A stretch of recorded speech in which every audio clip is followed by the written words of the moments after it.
گھر میں جو بیوی برتن دھوتی ہے وہ ہمارے ساتھ بیٹھ کے روٹی نہیں کھا سکتی، اس کو یہ اجازت نہیں ہوتی۔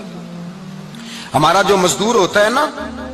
ایک صاحب کہنے لگے یہ بچہ میرے پاس کام کرتا ہے، اس کے ابا جی بھی کرتے تھے، تو میں نے کہا اس کا مطلب یہ ہے کہ تم نے آگے نہیں بڑھنے دیا، تم نے کہا مزدور ہی رہنا ساری زندگی، یہی رہنا میرے پاس، آگے نہ بڑھنا۔ میرے مصطفیٰ کریم سید عالم صلی اللہ علیہ وسلم کے پاس جو لوگ کام کرتے تھے، محنت کرتے تھے، مشقت کرتے تھے، ہمارا ملازم ڈرتا ہے، کامتا ہے، وہ بات کرتا ہے تو صاحب جی کہتے کہتے زبان تھکتی ہے، 100 دفعہ موڈ کو دیکھتا ہے، گالیاں کھاتا ہے بیچارہ، اس کی عزت نفس کو اچھالا جاتا ہے، اس کو رسوا کیا جاتا ہے، اور وہ بیچارہ رات کو رضائی میں منہ دے کے روتا ہے کہ یار میرے نصیب صرف اس لیے کمزور ہیں کہ میں غریب کے گھر میں پیدا ہوا ہوں۔ ہم احساس نہیں کرتے، اور مزدور کو کبھی موقع مل جائے جان چھوٹنے کا تو بھاگ جاتا ہے۔ ہمارا کردار اور اخلاق ایسا نہیں ہوتا۔ حضرت زید بن حارثہ رسول اللہ کے غلام تھے، نبی پاک کے گھر میں جھاڑو دیتے تھے، برتن مانجتے تھے۔ یہ بچپن میں اپنے قبیلے سے گم ہو گئے تھے، کسی نے اغوا کر کے لا کر کے بیچ دیا، گم ہو گئے تھے، حضور کی بارگاہ عالی مرتبت میں لائے گئے۔ حضرت زید بن حارثہ سارا دن کام کاج کرتے، کوئی آدمی آیا ان کے علاقے کا مکہ مکرمہ، ان کو پہچان کر واپس گیا ان کے قبیلے میں، اور جا کے بتلایا کہ تمہارا بیٹا تو محمد ابن عبداللہ صلی اللہ علیہ وسلم کے پاس، اس وقت حضور نے بھی اللہ نے نبوت نہیں فرمایا تھا، ان کے والد حارثہ چچا لینے آئے، اور نبی پاک کے پاس آئے تو 2 تھیلیاں اشرفیوں کی بھر کے لائے، کہنے لگے حضور یہ پیسے لے لیں، 2 تھیلیوں میں پیسے ڈالیں، دینار ہے درہم ہے، حضور لے لیں، ہمارا بیٹا دے دیں۔ نبی پاک صلی اللہ علیہ وسلم نے فرمایا تمہیں غلطی لگ گئی ہے، پیسے پیچھے ہٹاؤ، میں زید کو بلاتا ہوں، میں زید کو، ادھر دیکھیے گا، میں زید کو، میں اسے بلاتا ہوں، اگر وہ جانا چاہے تمہارے ساتھ تو مجھے اعتراض نہیں لے جانا۔ چچا اور باپ کہنے لگے آپ عجیب بات کرتے ہیں، وہ غلامی چھوڑ کے نہیں جائے گا،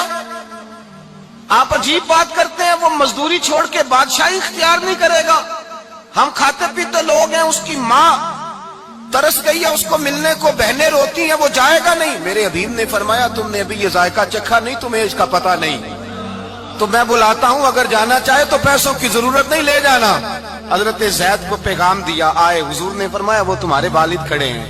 وہ چچا ہیں، لینے آئے ہیں۔ جناب زید گئے، باپ کے گلے سے لگے، بچھڑے ہوئے باپ بیٹا ایک دوسرے کو مل کے کھل کے روئے، کہا بیٹا تیری ماں کی آنکھیں پتھر ہو گئی تیرا رستہ دیکھ کے، تیری بہنیں ترستی ہیں تیرے چہرے کے دیدار کو، بیٹا وہ گلیاں بھی روتی ہیں جن میں تو کھیلا کرتا تھا، پر اب فکر کی بات کوئی نہیں، اب کوئی پریشانی نہیں، میں پیسے لایا ہوں تجھے لے جاؤں گا۔ نبی پاک صلی اللہ علیہ وسلم نے دیکھا نا جب باپ بیٹے کی گفتگو ہو گئی، آنسو بہ گئے، بوجھ ہلکے ہو گئے، تو میرے کریم نے فرمایا زید اگر تم چچا کے ساتھ والد کے ساتھ جانا چاہو تو میری طرف سے اجازت ہے، تم جا سکتے ہو۔ یہ لفظ کہے تو جناب زید دوڑ کے حضور کے قدموں میں آ کے بیٹھ گئے، حضور کے قدموں میں بیٹھ گئے، اور گویا فاضل بریلوی علیہ رحمہ نقشہ بیان کرتے ہیں، کہنے لگے تیرے قدموں میں رہوں غیر کی ٹھوکر پہ نہ ڈال، میں جھڑکیاں کھاؤں کہاں چھوڑ کے صدقہ تیرا، اور تیرے قدموں میں جو ہے غیر کا منہ کیا دیکھے، کون نظروں پہ چڑھے دیکھ کے تلوا تیرا۔ کہنے لگے حضور میں نے نہیں جانا، میں یہیں رہوں گا۔ چچا اور باپ نے دیکھا تو کہنے لگے بیٹا تو غلامی چھوڑ کے نہیں جائے گا، تو ملازمت چھوڑ کے بادشاہی میں نہیں جائے گا۔ تو آپ کے والد کو آپ فرمانے لگے ابا جی ذرا 2 گھڑیاں یہاں رہ کے تو دیکھیں، یہاں 2 گھڑیاں رہ کے تو دیکھیں۔ فرمایا یہاں ملازموں کا وہ اعزاز ہے جو شہزادوں کا ہوا کرتا ہے، یہاں خادموں کی وہ عزت ہے، اور پتہ پھر ان کو مقام کیا ملا، یہ واحد شعبیاں جن کا نام اللہ نے قرآن پاک میں بیان فرمایا ہے، نام اللہ نے قرآن مجید میں بیان فرمایا۔ حضور کا اپنے غلاموں کے ساتھ جو تعلق تھا، اپنے ملازموں کے ساتھ جو رشتہ تھا، بڑا آدمی آتا ہے نا، بڑا آدمی تو لوگوں کی سانس سوکھ جاتے ہیں، اٹھ کے ملتے ہیں، بڑا کچھ کرتے ہیں۔ مزدور آتا ہے تو لوگ اوے کہہ کے پکارتے ہیں، ان کو خبر ہی نہیں کہ اس شخص کا اعزاز کتنا ہے۔ حضرت انس بن مالک رضی اللہ تعالیٰ عنہ فرماتے ہیں میں چھوٹا سا تھا، میری اماں مجھے حضور کے گھر چھوڑ گئی، میں نے 10 سال نوکری کی نبی پاک کی۔ کتنے سال بولیے؟